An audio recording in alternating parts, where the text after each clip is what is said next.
चाय की टपरी हो या पान का खोखा, नाई की दुकान से लेकर सब जगह एक ही बात चल रही है कि अडानी को रविश की हाय लग गई। अडानी तबाह हो गया, अडानी बर्बाद हो गया, अडानी ने महा घोटाला कर दिया, बड़ा घोटाला कर दिया। खुशी मनाई जा रही है, जश्न मनाया जा रहा है। यानी यूट्यूब से लेकर टीवी चैनलों तक सब जगह ये चर्चा धड़ल्ले से चल रही है। लेकिन एक सवाल है, अगर अडानी बर्बाद हुआ तो उसका फायदा किसे होगा? मुझे, आपको, कांग्रेस को, रविश कुमार को, साक्षी जोशी को, अजीत अंजुम को, अभिसार शर्मा को, या फिर द वायर वाली आंटी अरफा खानम को, या फिर चीनी और अमेरिकी कंपनियों को? आखिर क्या है अडानी की बर्बादी का जश्न, और भारत में जश्न क्यों मनाया जा रहा है? इन्हीं सब सवालों के साथ रंग दे बसंती देखना शुरू कर चुके हैं आप। मैं हूं राजीव चौधरी। 24 जनवरी को हिंडनबर्ग की रिपोर्ट का आना, फिर अडानी का धीरे धीरे दुनिया के अमीरों में तीसरे नंबर से 21वें नंबर पर आ जाना, क्या ये सब महज इत्तेफाक है या भारत समेत दुनिया के बड़े उद्योगपति, चंद नेताओं, पत्रकारों का खेल है? इस सवाल पर हालांकि हम बाद में आएंगे। मामले को समझने से पहले चलते हैं पिछले साल की 14 जुलाई को। साल था 2022। अमेरिकी राष्ट्रपति जो बाइडेन इजराइल के दौरे पर थे और इस दौरान अचानक बिना किसी पूर्व योजना के एक कूटनीतिक शिखर सम्मेलन आरंभ हो गया। इस सम्मेलन में जो बाइडेन, इजराइल के उस समय के प्रधानमंत्री यायर लापिड, भारत के प्रधानमंत्री नरेंद्र मोदी और यूएई के शासक मोहम्मद बिन जायद शामिल हुए। इस सम्मेलन को नाम दिया गया I2U2, मतलब पश्चिम एशियाई क्वाड। इस सम्मेलन के बाद एक डिप्लोमेटिक बयान भी आया कि इस सम्मेलन का उद्देश्य चारों देशों के बीच निवेश को सहयोग में बढ़ाना था। लेकिन विश्लेषक मान रहे थे कि चीन का पाकिस्तान और ईरान के साथ मिलकर तैयार किए गए फोरम के काउंटर के तौर पर अचानक यह सम्मेलन हुआ था। यानी मध्य एशिया में चीन के बढ़ते कदम कैसे रोके जाए। असल में मामला था साल 2019 का। इस साल इजराइल के हाइफा पोर्ट के पास एक अन्य पोर्ट को चीन ने 25 साल की लीज पर ले लिया था। जैसे ये डील हुई, इस डील ने अमेरिकी प्रशासन में उथल पुथल मचा दी थी, क्योंकि इजराइल अमेरिका का बेहद करीबी सहयोगी है। तो अमेरिका को डर था कि अफ्रीका, पूर्व एशिया की तरह चीन इजराइल में अपनी पैठ को मजबूत ना कर ले, क्योंकि अमेरिका और इजराइल कई संवेदनशील राष्ट्रीय सुरक्षा के मुद्दों पर एक दूसरे का साथ देते हैं। जैसे ईरान पर अमेरिका को इजराइल का पूरा साथ मिलता है। अमेरिका लगातार इजराइल पर यह दबाव बना रहा था कि हाइफा पोर्ट की यह डील चीन के साथ नहीं होनी चाहिए। लेकिन बदले में इजराइल ने कहा कि टेंडर के वक्त अगर कोई निवेश करने नहीं आएगा तो डील उसे मिलेगी जो बोली लगाएगा। ऐसे में अमेरिका ने सुनिश्चित किया कि यह डील किसी भी हाल में चीन के हाथों में जाने से बचाया जाए। साथ ही भारत भी इजराइल का बेहद करीबी सहयोगी है, तो ऐसे में चीन का वहां बढ़ता कदम भारत के लिए भी चिंता का कारण बन सकता था। मामले को बड़े रूप में ना बताकर शॉर्ट में बात करें तो तब बोली लगनी शुरू हुई तो सबसे बड़ी बोली लगाकर गौतम अडानी ने हाइफा पोर्ट के निजीकरण का बिड अपने नाम कर लिया। ये चाइना के लिए धक्के जैसा था। समूची वामपंथी लॉबी इससे दुखी थी, क्योंकि मध्य एशिया में जहां चाइना इस पोर्ट से अपनी पकड़ मजबूत करना चाहता था, वहां अचानक गौतम अडानी ने पहुंचकर भारत की पहुंच बना दी थी।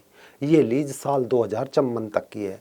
इस डील में 70% की हिस्सेदारी अडानी पोर्ट के पास है और 30% की मालिक इजराइल केमिकल और लॉजिस्टिक कंपनी गड़ोत के पास है। इजराइल के स्थानीय अखबार हारेत्ज ने इस डील पर बीते साल जुलाई में एक लेख भी लिखा था, जिसमें कहा गया था कि सौदे को पाने के लिए अडानी ने इतनी बड़ी बोली लगाई कि कोई और कंपनी बोली लगा ही नहीं सकी। यानी जितनी बड़ी बोली अडानी ने लगाई, उसे देखकर स्थानीय कंपनी तो दूर, खुद इजराइल सरकार भी हैरान थी। लेकिन चाइना इस डील से दुखी था। यहाँ तक कि अरेबियन पोस्ट में चाइना को चिढ़ाते हुए एक लेख भी लिखा गया कि इंडिया नंबर 1, चाइना 0। किंतु इससे पहले अडानी ग्रुप के खिलाफ एक मुहिम चल पड़ी थी। हाल ही में ऑर्गेनाइजर में छपे एक लेख में कहा गया कि अडानी के खिलाफ ऑस्ट्रेलिया से साल 2016-17 में ही इसकी शुरुआत हो गई थी। अडानी को बदनाम करने के लिए एक ऑस्ट्रेलियाई एनजीओ ने एक वेबसाइट शुरू की थी तथा वहां अडानी ग्रुप के एक कोयला खदान प्रोजेक्ट को रोकने के लिए एक कैंपेन ग्रुप स्टॉप अडानी का भी गठन किया था।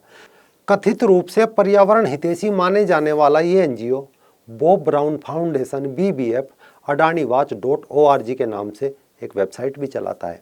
यानी अडानी समूह पर हमले की शुरुआत ऑस्ट्रेलिया में अडानी की कोयला खदान प्रोजेक्ट के विरोध से हुई थी। लेकिन अब ये वेबसाइट अडानी से दूर दूर तक जुड़े किसी भी काम या प्रोजेक्ट के बारे में लगातार लेख छापती है। यानी वेबसाइट के लेख भारतीय राजनीति में बड़ी दिलचस्पी रखते हैं। सोचिए, अगर रवीश कुमार एनडीटीवी छोड़ देते हैं तो एक ऑस्ट्रेलियाई एनजीओ को क्या लेना होगा? वो बीबीसी की विवादित डॉक्यूमेंट्री का समर्थन क्यों करेगा? ऑर्गेनाइजर में सवाल है कि आखिर बॉब ब्राउन फाउंडेशन का असली मकसद क्या है? दरअसल ये एक एनजीओ 350 ORG ने भी खुद को पर्यावरण का रक्षक मानता है, जो सैन फ्रांसिस्को स्थित टाइड्स फाउंडेशन द्वारा चंदा लेता है। वैसे ये एनजीओ दानदाताओं का खुलासा नहीं करता और खुद को सामाजिक न्याय को आगे बढ़ाने के लिए काम करने वाला कहता है, पर इसने टाइड्स फाउंडेशन से फंड प्राप्त करने की बात स्वीकार की है।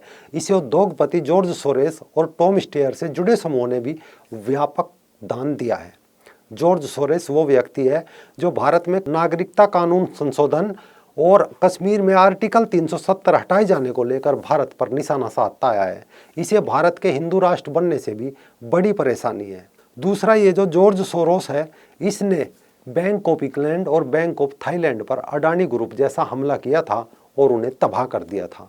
अब आगे बढ़े तो एक भारतीय एनजीओ है, नेशनल फाउंडेशन फॉर इंडिया। इसे भी Soros, Ford foundation, Bill Gates और अजीज प्रेमजी चंदा मिलने की बात ऑर्गेनाइजर में कही गई है।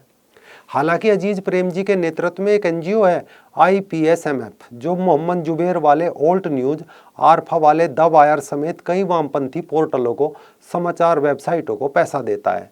CPIM नेता सीताराम येचुरी की पत्नी सीमा चिश्ती NFI में मीडिया फेलोशिप सलाहकार है। वो द वायर की संपादक है और द कारवा के लिए भी लिखती है। यानी इनका समाचार वेबसाइटों द वायर का सोरोस, फोर्ड, बिल गेट्स, अजीज प्रेमजी द्वारा वित्त पोषित NFI के साथ एक विशेष गठजोड़ है। दिलचस्प बात यह है कि द वायर ने 2017 में अडानी के ऑस्ट्रेलियाई प्रोजेक्ट के बारे में उसके खिलाफ 5 लेखों की एक श्रृंखला भी लिखी थी। अब इसमें एक दिलचस्प खेल देखिए। एक कार्टेल ग्रुप है और इसके सदस्य हैं द देशभक्त, वाला आकाश बनर्जी, अजीत अंजुम, अभिसार शर्मा, आलोक जोशी जैसे कई लोग इसके सदस्य हैं। ऑर्गेनाइजर के अनुसार सीमा चिश्ती इस ग्रुप की एक किस्म से मार्गदर्शक है। साथ ही सीमा चिश्ती 10 साल तक बीबीसी की संपादक रही और अब वह द वायर की संपादक है।